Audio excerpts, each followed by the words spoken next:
Well, the Sierra Club did issue a press release that said it's encouraging to see the Obama administration taking steps to improve safety regulations for offshore drilling. And there was a full-page ad in the Washington Post thanking them, President Obama, for putting a hold on the Alaska drilling. But when originally President Obama expanded the idea of offshore drilling, what position did the Sierra Club take on that? We opposed it.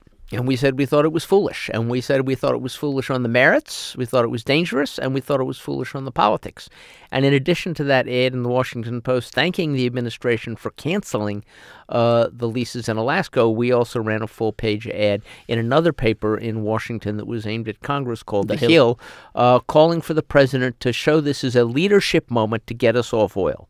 From the point of view of the Sierra Club, what this spill really tells us is that the idea of using oil companies like ExxonMobil and Chevron and BP as a counterweight to national oil companies like those in countries like Brazil and Saudi Arabia and Kuwait simply doesn't work anymore.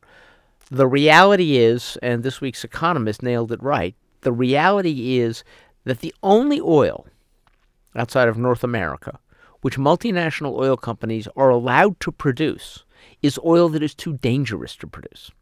Because if you're a country and you have your own oil, and it's onshore or it's in shallow water, it's easy and safe to produce, you don't need ExxonMobil to own it. Why would you give ExxonMobil ownership?